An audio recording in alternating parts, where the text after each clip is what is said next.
Assalamualaikum warahmatullahi wabarakatuh. Halo Sobat Autif.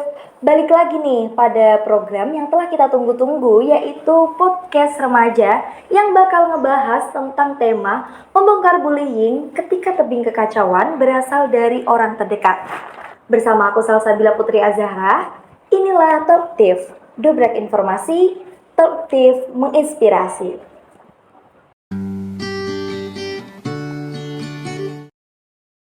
Nah Sobat Autif, sekarang kita ini udah ditemenin sama narasumber kita ya, namanya Kak Afif nih, yang udah ada di samping aku. Boleh Kak Afif silakan kenalan diri terlebih dahulu sama Sobat Autif yang ada di rumah. Oke, sobat apa? Sobat Talk Aktif. Talk Aktif ya? Iya. Oke, perkenalkan nama saya Muhammad Afif Anwar dari Fakultas Psikologi UIN Syarif Hidayatullah Jakarta semester 7. Semester 7 dari psikologi ya Kak ya. Kebetulan nyambung banget ya Kak sama tema pembahasan di podcast kali ini, yaitu membahas tentang bahaya bullying yang berasal dari orang terdekat. Ketika bullying itu sudah merasuk nih ke jiwa-jiwa anak muda, itu justru dari teman-teman dekatnya. Nah, dari Kak Afif sendiri nih, apa sih sebenarnya definisi dan juga dinamika bullying dari perspektif psikologi sendiri? Oke, kalau dari psikologi sendiri ya, sebenarnya bullying ini sebuah tindakan atau perlakuan dari orang-orang yang memiliki kekuatan, ya orang-orang yang memiliki kekuatan yang lebih gitu, yang dilakukan terhadap orang-orang yang memiliki kekurangan-kekurangan ya. Ini saya coba ilustrasikan berdasarkan idealisme saya aja gitu, biar lebih mudah dipahami. Kemudian apa yang dilakukan sama orang-orang yang memiliki kekuatan? Orang-orang yang memiliki kekuatan ini melakukan sebuah tindakan yang pertama pasti melanggar norma, melanggar aturan, iya, melanggar norma masyarakat, melanggar aturan, entah itu di kampus, entah itu di sekolah, pasti ada aturan-aturan yang membatasi pelanggaran bullying ini. Kemudian dinamikanya apa? Dinamikanya adalah perbuatan yang dilakukan oleh orang-orang yang memiliki kekuatan tersebut terhadap orang-orang yang memiliki kelemahan. Kelemahannya kayak gimana? Kelemahan entah itu fisik, entah itu materi, ya banyaklah macam-macam ya. Dari suara, mungkin suaranya cempreng apa kayak gimana, itu kan juga bisa dia diejekin sama temennya gitu. Dan apa ada gitu pengaruh bullying itu terhadap kesehatan mental gitu bagi remaja? Mungkin ada, cuman seberapa ngaruh? Iya. Dampaknya pasti ada ya, pasti ada terhadap korban gitu. Cuman seberapa besar dampaknya itu tidak bisa dipastikan sebenarnya, karena setiap korban juga punya perlindungan mentalnya masing-masing lah istilahnya, mentalnya kuat atau enggak gitu. Dari walaupun kalau kita lihat perspektif bully-nya itu besar gitu, tapi dampaknya kecil. Nah itu karena kekuatan mentalnya yang berbeda gitu antara setiap manusia. Nah kemudian dampaknya apa aja yang mungkin diderita oleh korban? Yang pertama itu salah satunya ada yang namanya kecemasan. Pasti ya. Ya, kecemasan, entah itu nanti cemas nanti dia takut dibully lagi, cemas takut ketemu orang banyak dan lain sebagainya. Kemudian selain cemas, apalagi ada yang namanya stress post traumatic disorder.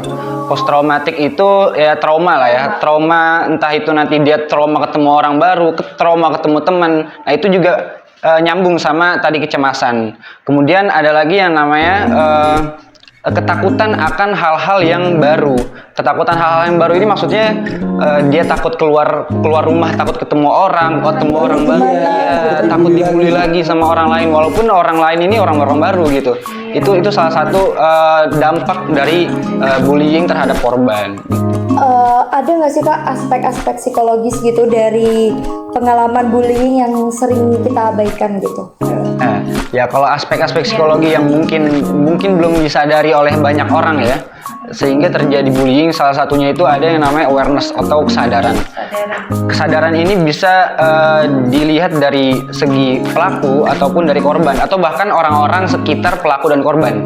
Kalau dari pelaku, awareness atau kesadarannya apa? Kesadaran akan yang dilakukan oleh pelaku tersebut gitu. Apa yang dia lakukan, apa yang dilakukan, apa yang dikerjakan ini udah benar belum?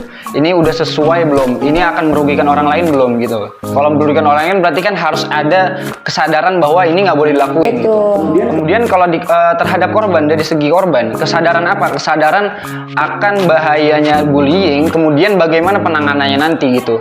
Apakah yang dilakukan atau yang diberikan tindakan oleh pelaku itu bisa diterima atau tidak, itu perlu juga kesadaran.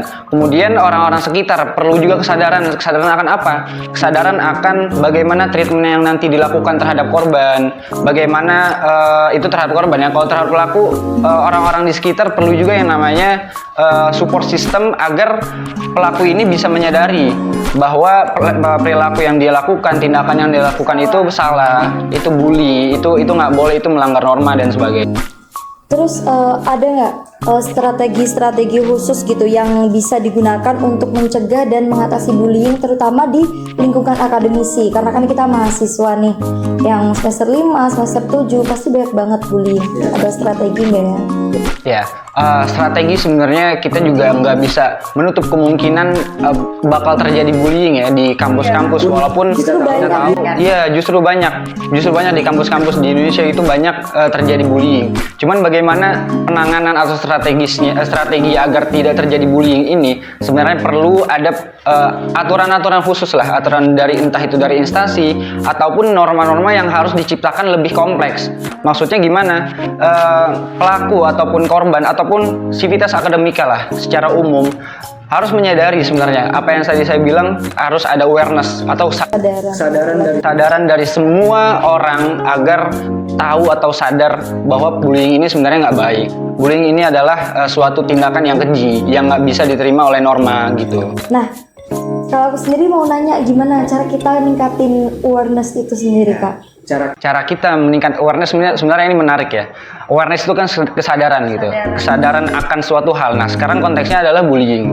Bagaimana kita harus menyadari bullying itu harus lahir dari edukasi sebenarnya, edukasi tentang bullying, edukasi tentang pergaulan, edukasi tentang bagaimana sikap kita terhadap orang lain dan sebagainya gitu. Dan dari edukasi dari edukasi perilaku kita terhadap orang lain, interaksi kita terhadap orang lain, itu juga perlu yang namanya filterisasi tindakan-tindakan yang baik yang mana, yang buruk yang mana, bisa memilah gitu ya, bisa memilah mana yang baik, mana yang buruk, sehingga nanti muncul kesadaran bahwa perilaku-perilaku yang berpotensi untuk terjadi bullying bisa dihindari, kemudian dialihkan menjadi perilaku-perilaku yang baik yang tidak berpotensi terjadi bullying. Oke, berarti kita itu harus mengevaluasi setiap tindakan yang kita lakukan ya.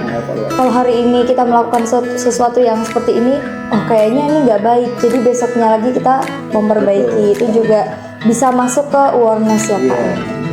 Oke, mungkin ya dari Kak Afif seperti itu penjelasan tentang bullying. Ada closing statement gak nih, Kak, buat Sobat Aktif yang ada di rumah? Oke, mungkin closing statementnya, fisik yang kuat lahir dari jiwa yang kuat. Jadi untuk teman-teman semua, jagalah mental atau jiwa diri sendiri dan orang-orang sekitar, karena dari jiwa akan tumbuh fisik-fisik yang kuat. Gitu. Oke, makasih ya, Kak. Makasih tuh. Berarti Sobat Aktif yang ada di rumah, kalian berarti udah paham betul ya gimana cara ngatasin bullying yang terjadi di sekitar kita, terutama yang dialami oleh orang-orang terdekat kita. Biarkan sekarang banyak tuh yang dikit-dikit bunuh diri gara-gara apa? Gara-gara dibully teman sekolahnya. Anak kecil juga kan kadang berantem atau apa di SD banyak ya kayak gitu. Itu biasanya juga harus kita atasi dengan awareness atau kesadaran. Oke, mungkin itu saja yang dapat aku sampaikan dan juga Kak Afif sampaikan di program Talk Aktif kali ini, yaitu podcast remaja yang membahas tentang bullying. Segitu aja dari aku. Sekian, wassalamualaikum warahmatullahi wabarakatuh.